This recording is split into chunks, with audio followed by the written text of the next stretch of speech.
What's up, YouTube? Capital G here. My whole holiday break type deal is over. You guys will start seeing 4 to 5 videos a week again, and we're going to start with this new segment, which is basically just going to be a spin on a lot of other YouTuber segments, where basically you talk about a card that, you know, has kind of seen underplay, been a little undervalued, and kind of discuss potential of the card and why I think that is. The card I want to talk about today is Shard of Greed. Shard of Greed had a lot of hype around it. If I'm not mistaken, when this card came out, it was like $30 coming out of Photon Shockwave. I mean, one of the more high-valued cards out of that set, along with, you know, obviously Rescue Rabbit, Doka, Lagia, so on and so forth. Now, this is an interesting card because it reminds me of Magic Drain. It's an inherent +1 when you resolve it. You know, when you resolve it correctly, but it never really saw any play. And it's like, how many +1s can you think about that you can splash in a multitude of decks that really don't see play at all?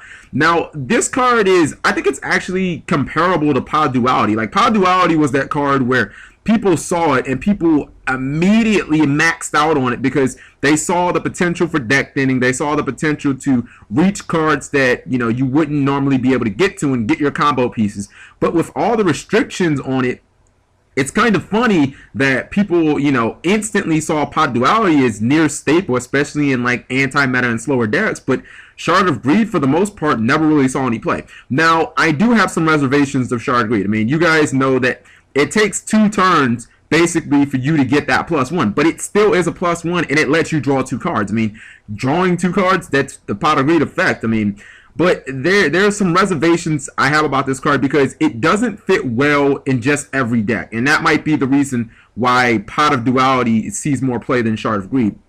I don't understand, however, why it didn't see play basically at all.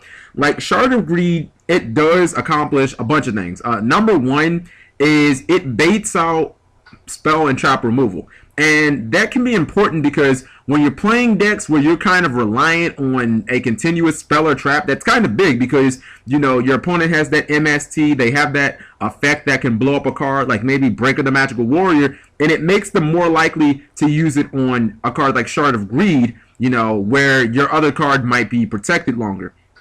You know, cards like, or decks like Macro or T.G Stun immediately come to mind. You know, a lot of their win conditions can be because of Macro Cosmos or Skill Drain. What this card does is it funnels your opponent's attention on the Shard of Greed because your opponent doesn't want you going +1. They don't want you drawing a couple of cards, so maybe they use that MST on this.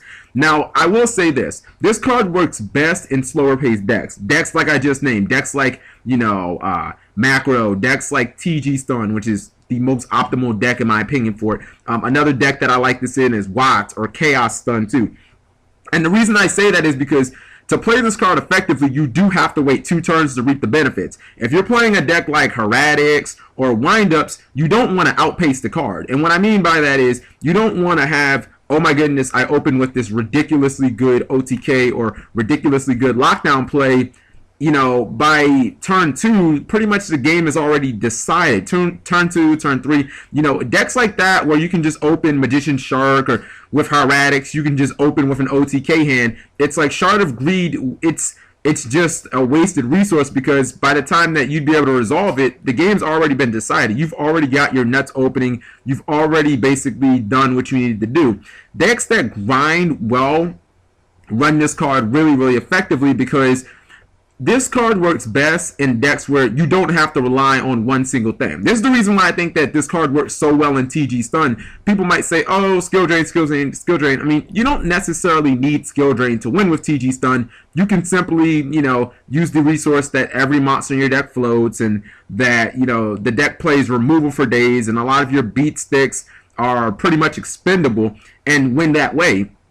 And the reason that, you know, Shard of Greed works is because T.G Stun is a deck where you don't really need any type of opening hand. Like, you can have a bunch of, you could basically, you know, mock draw 5 different hands in T.G Stun and kind of work through all of them because that's just the way the deck is constructed. I would say that decks like Macro and decks like Watts could potentially do that too, and that's why the card fits well. You know, you can't have a deck where you're absolutely reliant on a couple of cards and have this card work out. I also think the Starlight Road element is really good. If you can run Starlight Road effectively, then this card becomes even more effective because, you know, you can just simply have a Starlight Road set and this, and it's always going to be live. But then, you know, if you don't happen to have Shard of Greed, then you have Starlight Road protecting your other spell and traps. You know, decks that run heavy back row are going to be able to use Shard of Greed most effective. Now, I will say this. I'm not in love with Shard of Greed right now. I don't think that it's a particularly good format because slow-paced decks, you know, it seems like skill drain isn't as effective right now as it was, and that's why I have some reservations about this and you know, T.G Stun. Like, I think that this card works fantastic in T.G Stun. It's just, you know, T.G Stun kind of has a problem with Macro Rabbit because of Macro hurting the T.G engine. And then if you're playing against Mermail Atlanteans, obviously they can just summon Undyne and they can blow up your skill drain even if skill drain is already active. You know, so that obviously hurts you know, your whole lockdown effect element. But just in general, I still think that Shard of Greed is a really good card. I think that it has its place in a lot of decks. A deck that I think is upcoming that this card actually fits nice in is, what do you call those guys? Fire Fist. Because, again, that's a deck where at its core, you know, you're always pretty much going to have a heavy back row because you're going to have those Fire Fist cards. A lot of your cards, you know, you're going to have, I think they're called like Tenkais. I mean, you're going to have those in your back row, which means Starlight Road's always going to be active. You probably don't want your opponent, you know, focusing on, you know, your more powerful, your recruiting cards. So it's like, you know, either you're going to focus using your MST on my Shard of Greed, or I'm going to draw 2, which means that even if you do hit me with a power card like a Dark Hole or a Heavy Storm, you know, I've reduced the amount of damage by, you know, getting that plus. So let me know what you guys think. Let me know what types of decks you guys think that this card will work really good in, and I'll talk to you later. Thank you guys for watching as always.